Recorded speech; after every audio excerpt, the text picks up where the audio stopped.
Hi, I'm Kelly Porter Wilson.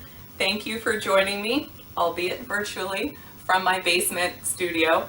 I was so excited to be participating in the 10th annual Art Off fundraising event for K12 Gallery and Teen Educational and Joint Adult Studio. Sadly, this week our family had a direct exposure to the coronavirus and we are now quarantining at home. But that isn't going to stop me from doing some painting for you tonight and joining this incredible organization in raising funds for youth after school art programs. The K12 Gallery, if you don't know, is an invaluable part of our art community in Dayton. They provide educational opportunities and scholarships to youth artists in training, opportunities for artists to showcase their talent, and after school art education for youth. Both of my girls have taken classes at K12. And of course, this is always an important mission, but even more so this year during a pandemic that has severely limited access to hands-on art education in the classroom. If you, like me, are unable to attend this year's fundraising event, I encourage you to consider a donation of either funds or supplies to this wonderful organization. Please visit their website at K12TEJAS gallery.org/product/donation. And when it asks where you would like your donation to go, indicate Art Off. To donate supplies, just give them a call and set up a drop-off time. The paintings I'll be working on tonight will also be offered for sale with a percentage of the proceeds going directly to K12. I also have two pieces in the gallery right now. They're on display through December, titled Impact and Dark Matter. Both acrylic pieces measure 15 by 30 inches and seek to capture the action of physical forces in a single still moment on canvas. You can visit my website at kellyporterwilson.com for more information on those pieces. And as they are currently on display, please contact K12 directly with intent to purchase. Thank you so much for your support. Now let's get painting. All right, I have changed into a cruddy old t-shirt and got my gloves on here because, as you can probably tell from my work surface, fluid art is very, very messy. It also takes a lot of paint. I've been doing some pouring this week in anticipation of the event this weekend, and that wasn't a problem until we all had to quarantine very suddenly and I couldn't go out and get any more paints. So I am working with what I have here. Had to adjust my plan a little bit for what I'd like to do today, but let's see if we can work some magic. So the first thing I'm going to be pouring on, this is a finish ready wooden circle. It's about 1.5 inches thick, and I have prepped this with primer already. The colors I am going to be working with for this piece are titanium white, and these are all specially mixed. Well, that one's not even labeled, but I know what it is. These are all specially mixed, so I take, let's see, 1 part of acrylic to about 2 parts of Floetrol, depending on how thick I want to make it, and then mix that with water to consistency. The thinner the paint is, the more mixing I'm going to get. The thicker, the less mixing. I'm also going to be using the blue, deep green permanent, burnt umber, and some metallic gold. You can tell I use that a lot. I love that. I really like working with different kinds of pigments that have a different reflectivity to them, because that's where you really get some amazing depth. And when you view these pieces in person, you can see the light hit it in different ways, and you'll have some areas that create beautiful shadows and reflections in that way. All right, well, I am setting up to make a video that's way too long, so let's go ahead and get started. I'm going to prepare my cup.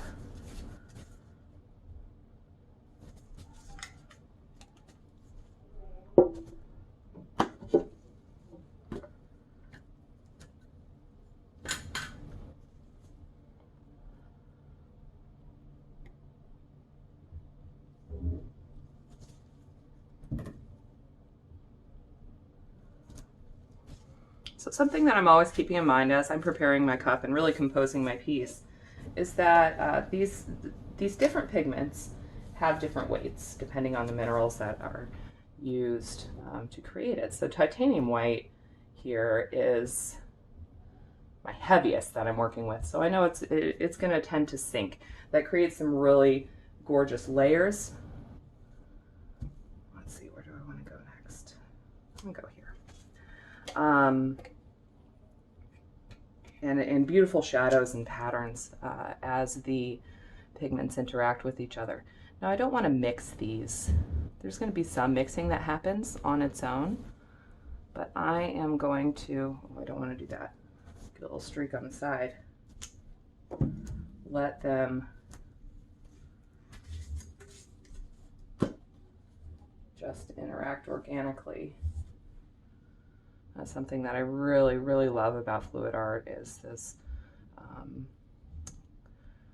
organic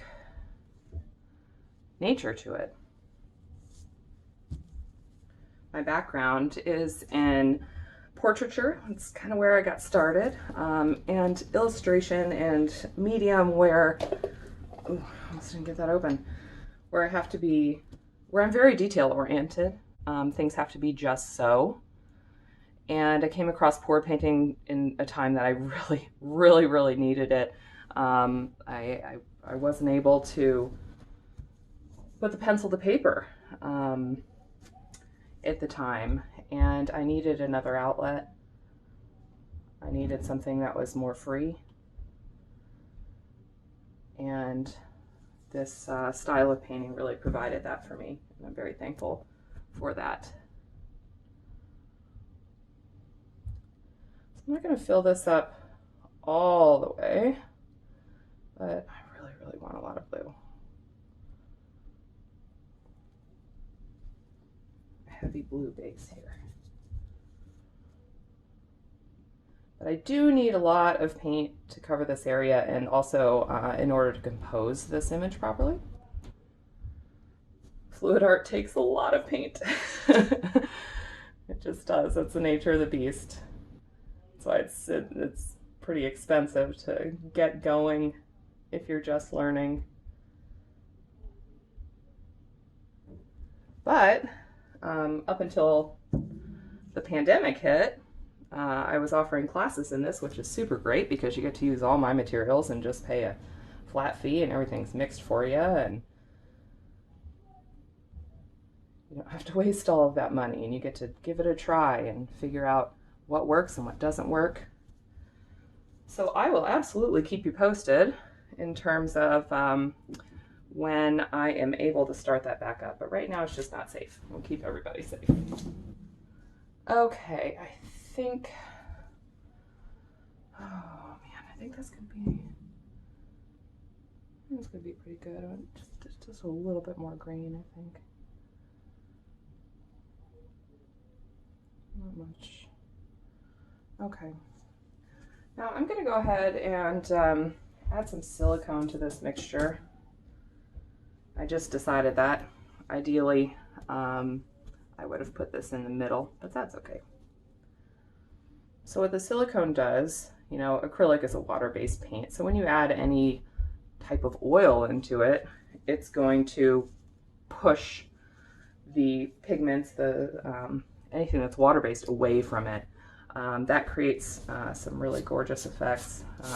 They call cells, these big circles that are not bubbles, but the droplets of silicone that push away all the paints and really let you see down through all of the gorgeous layers. Okay, so right now the paints are interacting with each other. They're sinking, they're rising, the silicone is working, it's magic. There's some pretty cool things happening in there. Let's see, I need a little stir stick. Okay, I really don't want to mix this too much, but since I put the silicone on top, I'm just going to do a little figure eight sort of maneuver through there to encourage that to go down through the layers. Wish I would have put that in the middle, but that's okay. All right, now for the fun part. This is where we get really, really, really messy. And it's really tricky. I hope I don't waste a whole container of paint. I would like to use, I would like to flip this. I'd like to do a flip cup technique. And I'll show you exactly what that is. So I'm gonna take this big, big heavy wooden thing and flip it upside down. Okay. And then I'm gonna take my paint cup and, oh God, push it up against the surface, make a sandwich, and flip it over. Oh. That has been catastrophic in so many instances. But the reason that I'm doing that is because I don't want to pour this out.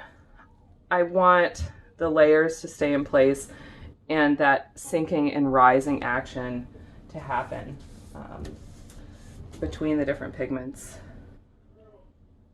So I'm actually going to let that set and develop in the cup for a little bit because there's a lot happening before I pick it up.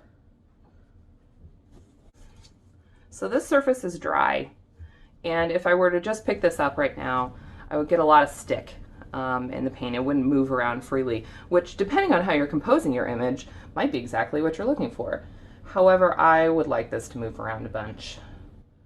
So I am going to pour around some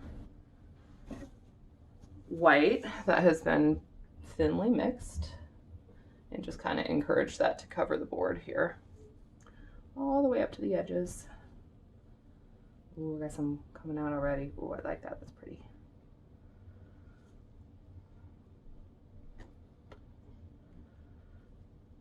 Oh gosh, I'm getting dangerously low on white. I really want this to cover the whole thing, but man, just to mix the jar of white that I have today, I was cutting open tubes and scraping it out.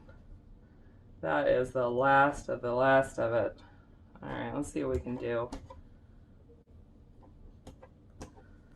I'm not gonna worry about covering the edges because I am low on paint.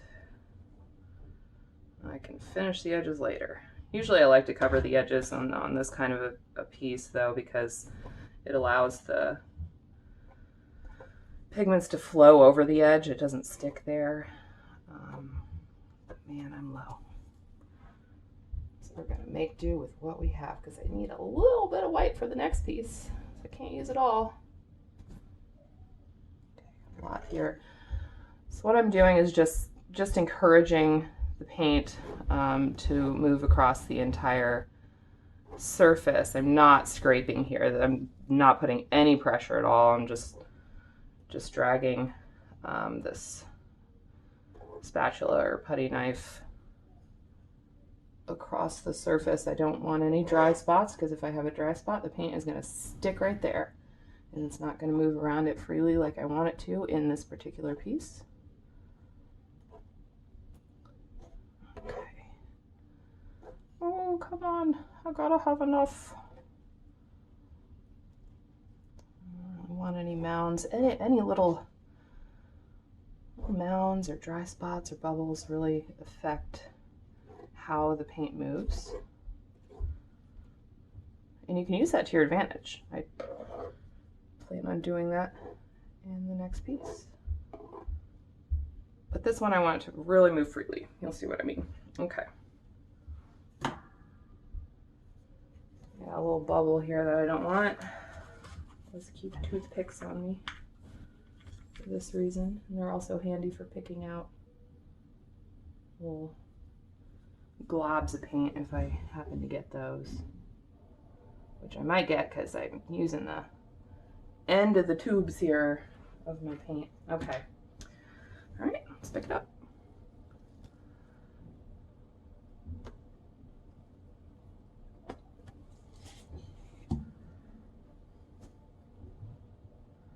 I'll let that spread out, see what it does. We got a lot of gorgeous layering happening through here.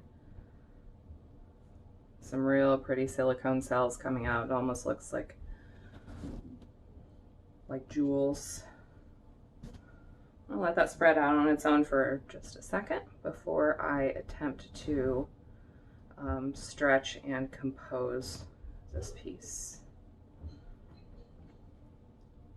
Right now, everything is in the hands of the pigment and how I have decided to layer them. Okay.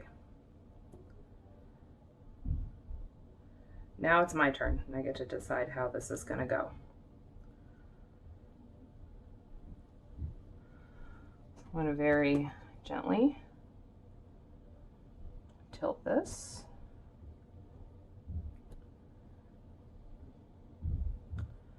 And this is called stretching. I'm going to go ahead and stretch my image. And I would like to take this side over the edge, but not. I would like to leave some white space in this, and you'll see why later. Got big plans. But you know, sometimes the piece has other plans, so we'll see what happens. You see these dry corners, see what I mean? I have a stick right there. I need to encourage that over the edge, because it doesn't want to go. It wants to stay right there. Okay. Get the weight of the paint back toward the middle so that I can cover these other sides here. Still stretching and composing. I lost video there somewhere, but I've been doing this for a while, so I think we're still good. I have the wooden circle propped slightly on one side, just allowing this middle area to move very slowly. I'd like to expand this section. I'm okay with losing a little bit of this. I love what's happening through here, and we have some really pretty shadows that are emerging. I like that very much.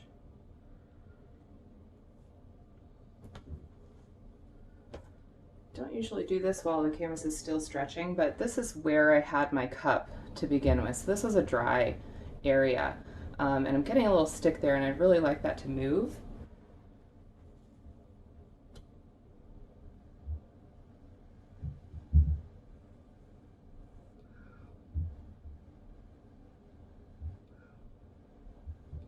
So I'm just gonna encourage it a little bit, change shape.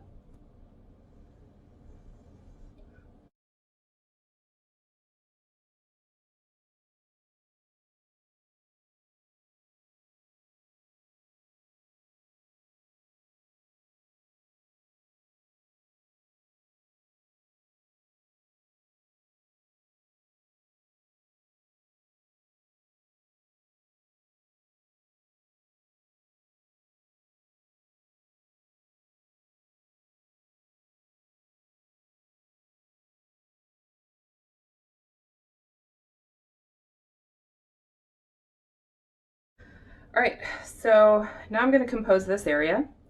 And I'm going to do that first by moving more white into it, and then I am going to come back this way to expose some of the layers that are under there.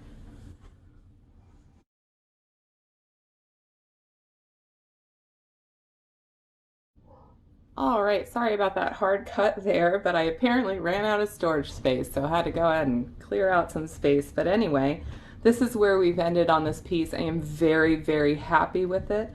I'm happy that I was able to preserve some white space over here, and I love the movement that's happening. I am going to let this set and develop. There's still a lot of layering that's going to gradually come through as those pigments interact with each other. And I will be posting a final image of this in a few days. I want to really let it develop fully, because it will continue to change a little bit. And this will be a piece that will be for sale, benefiting K12 Gallery